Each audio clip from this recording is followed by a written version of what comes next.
In this episode, we take an expedition with Mark Bowling. And it's an adventure. Jason also tells us about feedbacks. And Mitch explains why you shouldn't leave your identification in your certificate authority. Yeah. It's dangerous. Yeah. That was all that and more in this new episode of Learning Happy Hour. I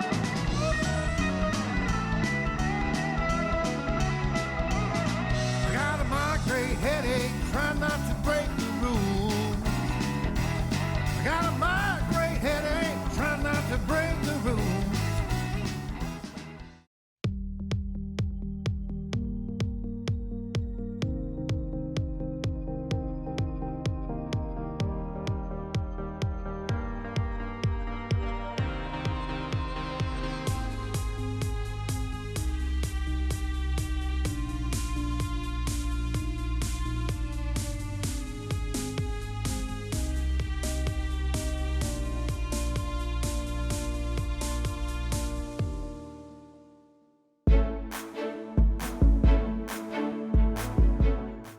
Welcome back to the Learning Happy Hour. I'm Mitch Densley. I'm Jason Yates, and with us is a special guest, Mark Bowling. That would be me. Now, Mark, you're a trainer, and you train specifically in professional services. Professional services and partners. And he does a special workshop for professional services, getting them up to speed, getting them prepared. And one of your expert areas is on a tool, and you cover a lot of things, but I know that like one particular tool that you help folks with is Expedition. So that's what we want to talk a little bit about. Okay. What is Expedition and how it works, and then maybe you could show us a little bit about it. So let's just start with the first question is, what is Expedition? Expedition started off, before it was Expedition, it was called the Migration Tool. And it was built by PS, for PS, but then it started getting adopted by more and more people. And then in the newest iteration of Expedition, or of the Migration Tool, is now called Expedition. So it's been productized. Yeah, and it's it has a lot more functions than simply just doing migration. So it's, like I said before, it's kind of a Swiss Army knife. It does several different things as far as not just migrations, but maintenance as well. Okay, so migration, I assume, like from old versions of PanOS to new versions of PanOS? You could use it for that. We primarily use it for migrating from legacy firewall vendors into our Layer 7 firewall. Like Checkpoint and who? Pretty much everybody. Oh, really? Yeah. Wow. Even if you can get a migration, or if you can get a legacy vendor's configuration into a CSV file, we can migrate that. So we're not really limited. We have certain things that it's built in to work with by default. Checkpoint, Cisco ASA, ScreenOS, Junos, several others. That's a healthy list. It's growing. I mean, the Expedition guys are adding more and more functionality, but if you've got that firewall that we just don't support, if you can at least get his configuration, the key parts into a CSV file, we can get it migrated into our platform. Cool. And of course, that's really important because we talked to Paul. One of the things he brought out was the necessity to help customers go from a port and protocol to an app ID and AppCentric to really kind of maximize the value of the Palo Alto Networks Next-Generation Firewall. And a lot of times customers will adopt our firewall, have the hardware, but not necessarily implement it in a best practice fashion and take advantage of some of its core features like App ID. So, yeah, what happens most often is the very first thing that we do is we go into a customer and we'll start off with what we call a like-for-like migration, to where however your firewall was working, we just want to duplicate that functionality in our firewall. Port, protocol, all the applications are set to any, except for some applications that or some things that you have to turn into applications, for instance, traceroute, ping, ICMP-based stuff. But generally speaking, we want to duplicate the functionality from their firewall to ours. What will happen, though, the migration will get complete, and they'll stay there. Instead of being prompted for, here is where the real value of our firewall is, either they or we or some combination of the two won't move them forward. And so now we have more and more tools that we can show them and give them the visibility, even at transformation level 1 on the firewall, to where we can actually bring in here's the traffic that is going through your firewall. Even though we don't have any applications turned on, as far as we're not blocking traffic based on application, we can still at least see what's flowing through your firewall. We can see what virus and anti-spyware and things that, even if you're in alert only mode, we can at least see what's going on. We can turn on user ID so we can see who is sending the stuff instead of just what IP address it's coming from. And these are all things that we can do at our transformation level 1 without changing the way that their traffic behaved in the first place. And then we want to move them to transformation level 2, which is starting to turn on some of these more advanced features. Take their profiles, their security profiles, out of alert only mode, get them into actual actionable mode. Right. We have our threat practice lead, Susie Van Patten, has got a best practice in place for that. So we use things like Iron Skillet. We can use to import those best practices. We can use the best practices analyzer tool. And a lot of people don't understand how the BPA is supposed to be used, but every time you hit commit, you should be loading something up to the BPA, because every time that you made a change, you made a potential bad change, good change, or neutral, and you'd like to get that trend so that you see what's going on. So, but Expedition is just one of the tools that we can use, that the clients can use if they're properly trained, and that's a really key part. Is it's not the type of tool that you just really just want to dive into and just start making network changes. Just like any other tool, if you don't know how to use it, it's best off leaving it in the hands of a professional. Our partners have been trained to do this. Our CPSP partners have been specifically trained to do this. Our professional services guys, every single one of them comes through this program before they get released out in the field. And anybody who's got the PCNSC certification knows how to go through our methodology of doing migrations and getting things moved up to AppID. Is this Expedition tool just for professional services? And you were kind of hinting there a little bit that, you know, customers can use it, but it's really something that ProServe uses. Yeah, so Expedition's available to everybody. Anybody can download it. It's free? It's free. Wow. Anybody can download like the it. BPA? Yeah. Free, fitty, free. That's my favorite. Yeah, absolutely. The thing is I liked your little snort there. That was great. that was a great snore. Wasn't it? Actually saw the hair move.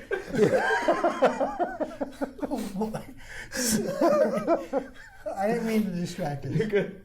Yeah, anybody can download it, but when you get into Expedition or any other tool that that would require at least a modicum of training to become proficient in it, there's things that you can, let's put it like this, when we tell our guys to use Expedition for migrations, we give them the 10 specific things to use it for, only.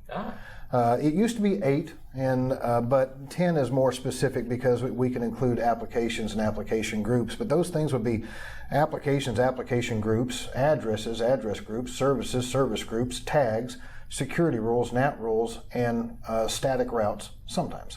But the reason we say, for instance, routes sometimes, why not? The overarching golden rule of Expedition is do things in Expedition that are better or easier done in Expedition, bulk things. If you can just as easily do it on the firewall, do it on the firewall. Yes, customers can go ahead and take Expedition and start using it, but it's really, really not just a simplistic process. You're better off having a little bit of guidance there with you. Well, speaking of guidance, this is probably a good time for you. Yeah, I've never used it. Do you mind so showing us how it works? Oh, sure. Yeah, let's see some Expedition. Can you get your screen record going? I do have my screen record going. Nice. So I got my firewall over here, and I just loaded up before I got up here. I loaded up a security policy rule set that we use. I don't mind showing this because our entire class is about to change, but this is basically what our class looks like. And I've got traffic generators going through, sir. I actually have traffic going kind of east and west. See a lot of allows in there. A lot of allows. And matter of fact, if you look at the security rule, everything here, it's a very simple rule set. You can see I've just got traffic going one direction using FTP and going back the other direction using FTP and over back and forth. But if you'll notice, these things where we had applications, they didn't, of course, have applications when we migrated their config. Right. And so you might wonder, well, why do we have them here now? The reason we have them here now is for Palo Alto Networks, a service is a TCP and UDP service. If it was ICMP or some non-TCP, non-UDP service, when we do the migration, we have to convert that to an application. It's not an option. So we're going to pull some of these things in, and we'll go through Expedition and convert a bunch of these things to service routes. I didn't want to show Expedition in the basic migration stance because there's will be there forever. But I can show you how to do a simple app ID migration with Expedition. Would you like to see Yeah, that? that'd be Yeah, great. so this is actually a conversion from transformation level 1. We're going to try to go up to transformation level 2. Oh, exciting. Okay. So just show me really quick before you do. Yeah. So all these application NEs and all these service NEs, you're going to change those? I'm going to leave the service alone. Okay. The reason being is because application default may change the service timeouts. Yes. Okay, so I might have some specific timeouts on these services. Also, application default's main purpose is to be able to combine a whole bunch of applications into a single rule, and I'm not going to do that just yet. That's going to be part of, we could call it part of transformation level 2, but really it kind of filters more into transformation level 3 to where we're starting to do a little bit more groupings. Optimization. Yeah. That's a PanOS 9.0 feature. It is. As a matter of fact, this feature that I'm about to show was easier done in Expedition prior to PanOS 9.0, but now PanOS 9.0 has taken some of that function from Expedition and included it into the operating system. So it's a constant evolution. Ka-ching. That's awesome. So let's go here to Expedition. I've got my project. Have not created a project, so I'm going to do a couple things. I'm going to attach the firewall directly to this thing. Oh, serious? Yeah. So it'll suck the config out of the firewall? Yeah. And Yeah. you said the BPA is integrated, so when can you run a BPA check before you push it And back? not only can I run a BPA check, but I can run a BPA check and actually apply the changes that I want. I can have it auto-remediate a lot of stuff for Oh me. my gosh. That's awesome. So the first thing I have to do is I have to go over here and add the firewall to it. Things are looking up 'cause I got me some brand new tools. Well, the old man says, Just start off with just what you need.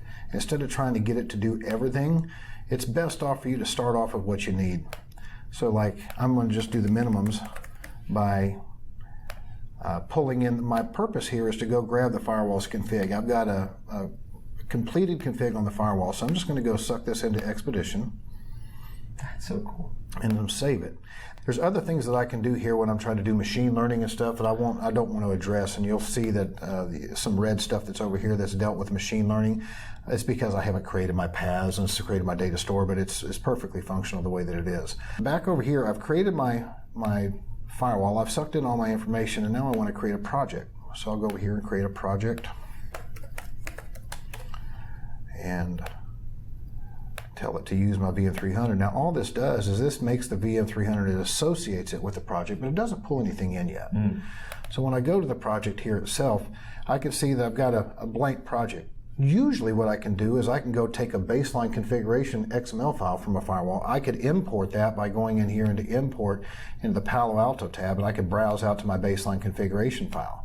But I want to grab the configuration that's on that firewall the way that it is, and I don't want to have to, in this case, I want to use my API to be able to pull things and push things back and forth. So I'm just going to double click here. And by doing this, this pulled in the configuration. You can see down here what I'm looking at. Oh yeah, now you got 26 address objects where that was 0 just a moment ago. Right. So if we go over here and actually look at my policy rule, we can see all the same policy rules that I had on the firewall are now listed here in Expedition. And I could do lots of things here if I wanted to. Let's say that I wanted to make a change to a lot of things all at once. I can multiple select here and say multi-edit, and maybe I want to add a tag. Now, preferably I'd create a brand new tag, but let's see what tags are available. Let's add a deny tag to everything just because it's there. You allow and the deny. That's great. So now I can add a whole bunch of, if I wanted to change a whole bunch of zones at once, or I wanted to change a whole bunch of applications, this is just a good way for me to make multiple bulky changes all at once. You know, teaching students, they've asked, is there a way to multi-edit the policy? And I'm like, well, you can do it in, CLI basically, or export a config, edit it that way. But this is elegant. It's very simple. Yeah. And if I didn't want to make that change, I can just come back here and I can say undo that Oh last my change. gosh. Does that support Control Z? Yeah. So No, is the answer. so it knows the answer. So let's say I want to do a app ID migration. Well, in order to do that, I need to know what traffic is going through my firewall, what rules is that traffic hitting, so I can apply the right type of rule set. So to do that, I can go over here to plugins and I can add. You don't go to the logs. Well, this is my logs. What I'm doing is I'm going here, I'm going to say, select my VM300 in vSys1. Let's just go back the last hour and say save. Now, by adding this log collector, it's pointing to the firewall. I could have pointed this to the panorama if my logs were on the panorama, or maybe my rules are on the panorama, my logs are on the firewall. It doesn't really matter. We're just kind of bringing everything together into one spot. And then I can go back over here to my objects, and I only really want to be doing an app ID conversion on things that haven't already been converted to app ID. So I could just write here, and I could say add to filters, and now I'm only looking at all of my rules that have any. That's great. And then the way that you want to do this is I want to select all my rules that have any on there. I probably don't need to select this last one. It's a catch-all rule. It's a deny rule. And I really only want to be focusing on the allow rules. So you shift-click? Yeah, shift-click, and that highlights everything. And the first thing I want to do is I want to... Now, here's the thing. These rules are currently getting hit. Okay? They're currently being hit by whatever applications are hitting them, and then we've got counters on these rules. So if we go back here and look, we can actually, I don't think I'm running at 8.0. Yeah, I'm running at 8.00. If I was at 8.1, we'd be seeing the counters. But these rules are actually getting hit, all right? So we'd really like to maintain the hit count on these rules, but we want to maintain service rules. In other words, if I have an FTP application that hits my rule up here, or something, let's say it wasn't FTP, something that was on port 21. Right now, anything on port 21 matches this rule because our service is called FTP. It's just TCP 21. Yep. So anything hitting 21 is going to hit this rule. Maybe I got lots of business-related stuff hitting 21 that's not FTP. I don't know why I would, but how would you know? But I don't want to break this. Yeah. All right, so now what I want to do is I want to go in here and I want to clone all these rules, and I want to put the clone below, because what I want to do is I want to preserve the service-based rule. But when I create a clone, I've got a brand new rule that has never had a hit. Oh, so you can filter from that. So now, hopefully, if everything worked out perfectly in my lab scenario, if everything works out perfectly, everything, when I'm done, should only hit my application rules, and nothing should hit my clone rules. In the real world, that's not going to happen. You're probably going to continue to have things hitting your cloned service-based rules. And so this is a repeating process over and over and over until you create the set of application-based rules. And then at some point in time, you're like, okay, that service-based rule is continuing to get hit. And I have decided that rule no longer is getting hit by any valid traffic. Now I can start deleting those rules, and it's going to come down here and hit my default rules at the bottom. So the earlier question that you brought up about, a service-based rule is a port-based rule. Port-based rules. And so you have a rule that says allow port 21. And so the notion is we want to move to a better prevention posture by allowing only sanctioned traffic. So if it's FTP traffic, it's simple because we just create an app-based rule that can look at it and say this is FTP and restrict it to that. So anything else that's trying to evade the firewall and go across port 21, you're going to basically it would still be allowed because there's that clone that service port rule. So, but what you just said is, if you don't need it anymore, you can, for legitimate reasons, you can retire that rule, right? Disable that rule, and you're in a better prevention posture. Absolutely. And we used to call it poking holes through the firewall because that's literally what you did. You had to poke a hole through the firewall on a certain port. Yeah. Now we're safely enabling applications. It's a very different take on the same, where firewalls want to do one thing: stop stuff, block. Okay, but we have to have them because we just want to stop bad stuff. This is the next evolution of being able to stop the stuff that you want to stop by allowing the other stuff to go through. So my follow-up to that... You used stuff a whole lot in that, didn't I? Yeah, that's okay. Stuff is good. Stuff's good. I like stuff. I like stuff too. And things. And things. So the summary, the other aspect to that you brought up that I heard was, you might have legitimate business traffic, though, hitting that service port. Yeah, and you will have right now. The only thing that we're going to see here when I go through this, first I'm going to clone this rule below. And when I clear my filter, you can see that my original rules that I had highlighted are still highlighted in yellow. I want to turn those rules into application-based rules, and I want to leave these rules below. Now, in the real world, I might have dozens of services on this rule. On this service-based rule, and I want to focus in the real world. I may have dozens of applications that I want to keep on this rule, and my logs will tell me what applications hit it. But what it boils down to it is maybe I only want to pick one application at a time. And how do I do that? I'm going to go here and I'm going to say app ID adoption, retrieve apps from selection, and so now it's where it went through my logs. And now it said, based off of what you found, I saw that only FTP traffic hit this rule, and only SSL traffic hit this rule. Happy day. Brilliant. But in the real world, It's going to have all kinds. I'm going to have lots of things hitting this rule. Some of them things that I'm going to want to keep. Some things, because look at all the evasive things. Maybe I've blocked application X without calling out any of them. Maybe application X, I blocked it on the ports that it usually uses. And I find that application X is an evasive app and it's using my port 21. Well, I have no other way of solving this, okay? So I want to make sure that I can leave, like right now, let's say it said FTP and application X was in here.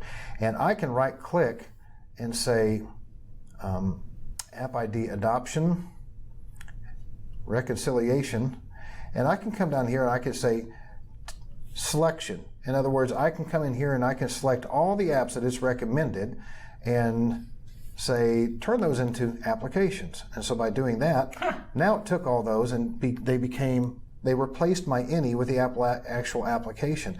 I could have chosen 1, 2. I mean, I left everything highlighted here because I'm doing this unrealistic full firewall, but in the real world I would have picked one app or one rule, and I would have been very specific about it. And instead of saying recommended, I could have said this app or that app. I could have been choosing things. But if you'll notice, what it didn't do is it didn't change the service to application default. Well, one thing I was thinking about there, it actually makes a lot of sense. You kind of alluded to this earlier. You might have customized the service for a given application or the service definition, and if you just abandon that and go straight to app default, the default ports and the default timeouts, as you said, could be very different than what is needed for your given implementation. And that's really one of the reasons why the customers need to be staying up to our latest ETAC recommended version, because right now 8.1 gives you the ability to have service timeouts. If we wanted to deal with service timeouts before, we always had to do an app override rule. Expedition will actually, when you pull in migrations from legacy vendors and it spots a custom timeout that's defined on that service, Expedition will tell you, look, as long as you're going to 8.1 or above, you should be golden. Otherwise, you need to consider making an app override rule to create this service timeout. So it'll actually tell you, and hopefully you know where you're going in the first place. Yeah, and that makes me think about the fact that Expedition doesn't think for you. You still have to apply, what's your familiarity with the organization, and each organization is going to be different, and each rule might have a different impact for different various organizations. So it's not thinking for you; it's just automating some of these tasks. It's making a bunch of bulky changes and giving you the option to make selections. But this is not the automated intelligence piece. This is a tool with some really great scripts that run and provide you a graphical interface to make your job easier. And you said it's primarily used by our professional services team. It explains it now why you teach such a long class that centers around this tool, because as I'm looking at it, it's very complex in the menus that dive beneath here, and there's a lot going on. But it enables a lot of really powerful stuff that, to be frank, I kind of wish some of that was in PAN-OS proper, but since this is they're free, doing some of it. Yeah, they are. are. Look at it, like this part right here. They're actually doing that. So let me finish this up and just go. Okay, now we've got all. Now notice the thing that it didn't convert. I've got this unknown UDP. I've got some application running in my traffic right now that's trying to pretend like it's iPerf because it's running on port 5001. Expedition went and looked at the logs, and based on the logs said, I found something running on 5001. I don't know what it is, and I can't turn it into an application, so now you have to go create a custom app ID to turn that into an actual application. And you'll do that by using your packet captures and Wireshark or whatever, and create your custom app ID. So we're going to deal with this later, but the takeaway here is it didn't change the service, and it did not move this over here to this application. So one thing that you notice, we've got 29 rules here, at least, how many? Yeah, we have no filters, so 29 rules. Look what we started off with. We had 19. So we have a lot more rules than what the firewall gave us in the first place, because we cloned rules and everything. So how about we go and find out how this, whether this worked for us or not. So now I can go back over here to my export tab. I can go to my API output manager, and I can choose, I'm going to just leave this set to atomic, and I'll explain the difference between atomic and subatomic in just a minute.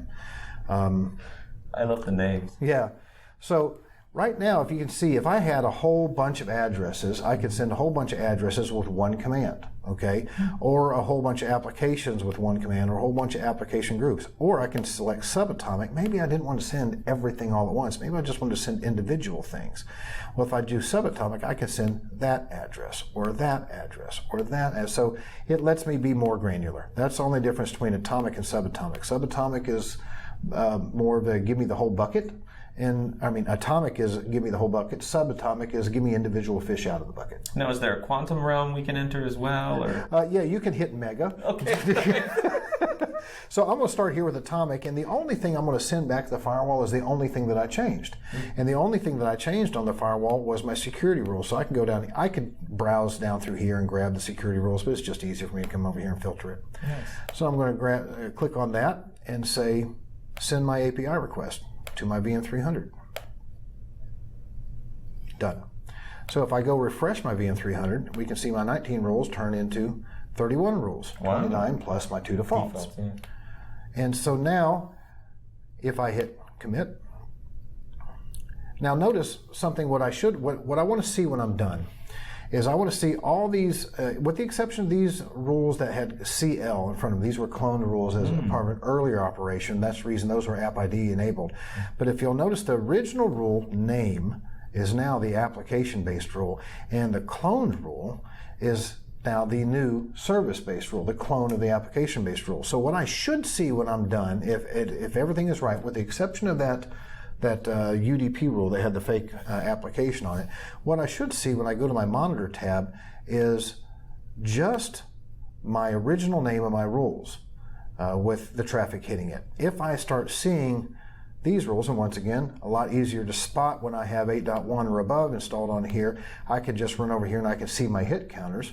But instead of that, I can just go here to my monitor tab and I can look. And all I'm interested in is I want to see if the rule.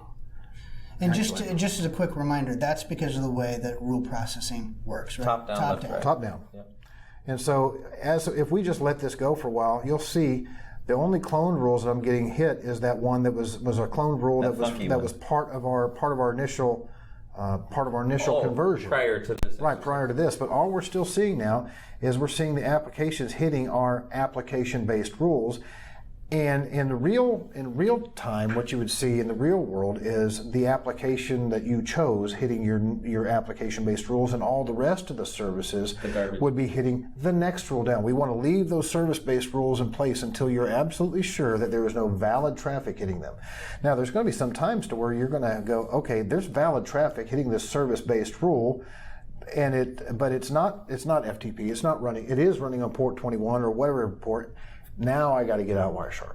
Now I need to create a custom app ID because I want to make sure that this doesn't show up as unknown UDP. And then you add that custom app ID to the upper rule. Or create a separate rule for it, but it's above the service-based rule. And when you finally got it to where no more invalid services, or when only invalid services are hitting your service-based rule, then you go ahead and yank it. Nice. Yeah, and service-based rule is a port-based rule. Yes. Yeah, it's Palo Alto Networks terminology, service equals port. Yep.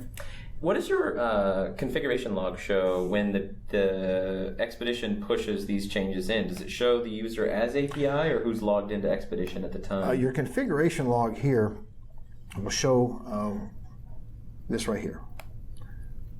What you're submitting, that it succeeded.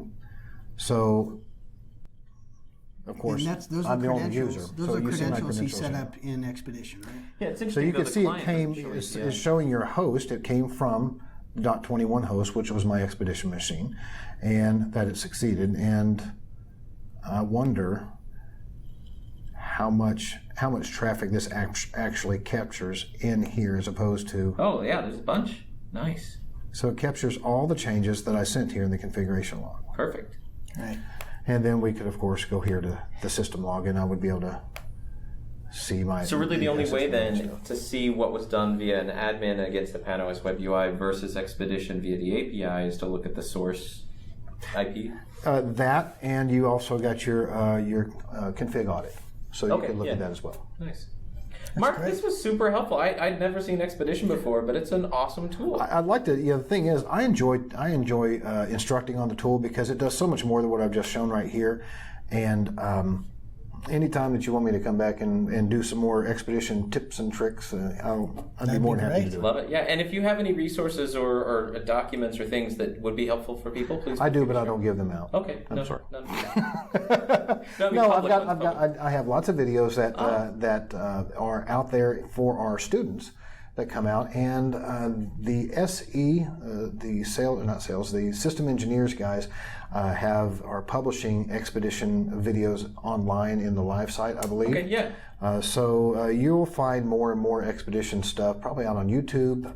As one of the things that I'm going to be doing as I keep on developing this class is make sure that the videos that I'm making are relevant for everybody, and then every now and then I'll send them to you, and you can put that little header thing on them and put them on our YouTube channel. That's right. Right. Well, thank you so much for showing this to us, Mark. I know that our viewers appreciate getting an introduction into Expedition, and those of you who are bold enough to wade into learning Expedition, we'll point you to some of Mark's training videos on YouTube. Yeah, Great. Absolutely. What we learned? Yeah. This is the time, my friends, when we like to do the what we learned or what we're learning. And I got a news story. This is a bit of an oldie, but a goodie. This one is about a certificate authority from the Netherlands, the Dutch certificate authority DigiNotar, which is no more.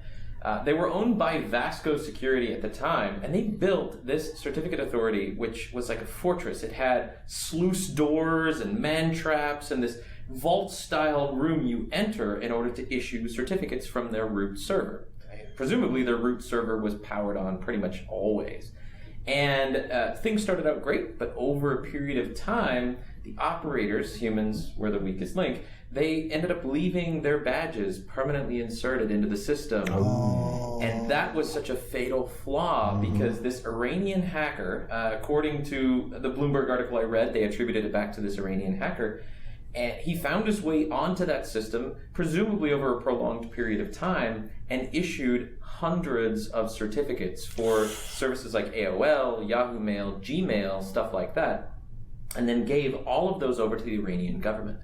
And the Iranian government stood up false versions of these servers, and no one knew any of this was going on until one user of Google Chrome went to log into Gmail, and Chrome does a tactic called certificate pinning, where Google, because they make both the server, Gmail, and the client, Chrome, they took the server's certificate, they took the serial number of that certificate, they hash it, and they embed it into the client component, Chrome. And when the user tried to access Chrome, or Gmail, Chrome came back and said, this is not the right certificate for Gmail. And he just asked a question in the Gmail forums, and pretty quickly all of the product managers got involved, and they're like, that's not right, and they raised the red flag. Wow. And they brought it back to DigiNotar, and DigiNotar says, yes, we found this out just recently, like a month prior, and they revoked all the certificates that they thought had been issued, but the Gmail one they missed for over a month. And eventually, the Mozilla banned all the certificates issued by DigiNotar. DigiNotar was absorbed into the Dutch government and then gotten rid of once the mess was cleaned up. So you will find DigiNotar anymore. Vasco Security, I believe, is still around. But it's a really great story if you guys check out the link at the bottom in the description to hear how this attack was perpetrated and all of the fallout that came from it. Now, this was the biggest CA breach at the time, and it really changed the way security practitioners approach certificate security. It wrote the rule book for a lot of the things we're doing today. That's a good one. That's a good one. Yeah. So what I've learned actually goes back a few months ago with Mark. Now, one of the things I've learned about Mark is a kick-ass guitar player. I had the privilege of hanging out with him in Toronto, and that was fun. We did some open mic kind of stuff, and I can't sing and I can't play, but I was just there for moral support, and actually I had a kick listening to you, and that was a lot of fun. So we had a blast. I think it was great. And one thing I learned about Toronto is how just superbly friendly everybody was up there. I mean, you couldn't go to a place when we were going around, looking for places to kind of crash their stage. And you couldn't find a nicer group of people to bring in and stuff. And so I went back several months later and did it again. Stayed all night long. Plan on doing it again. And yep, That's awesome. And Paul Ling, he lives in that's Toronto. right. Paul's from Toronto. Right. He had that accent. Yeah. He kept saying, Hey. Hey, thanks everybody for watching. And if you have any feedback or comments from Mitch and I or from Mark, please leave those feedback. Singular. You only get one. Feedback. Yeah. Speaking of feedback, Are you doing a blooper reel? is this thing on? Well, that's it. That's all I got. So. Thanks so much for watching. Mark, we'd like to have you back at some point if you're willing to come talk to us more about Expedition. Yeah, anything to get me out of that room. Well, thank you so much for joining us. Thanks a lot. Absolutely. Thanks a lot. And if you have any comments or feedback, please include those at the bottom of this episode, and you can also send us an email. learninghappyhour@paloaltonetworks.com. Send us some feedbacks. Thanks. Bye. Bye. Hey bartender, I said hey bartender, I said 1 call, 2 call, 3, 4 glasses of beer. She was sitting down on the end. I said, baby, can we be friends? Thank you for watching this episode of Learning Happy Hour. At Palo Alto Networks, we are strong advocates of continuous learning, and we hope you are too. To continue learning about our fantastic products and services, you can attend a class with one of our authorized training centers, or you can self-study about these products and services through our digital e-learning courses. And if you like this episode of Learning Happy Hour, consider watching this one or this one, and don't forget to like, subscribe, and share with your friends. And thanks again for watching.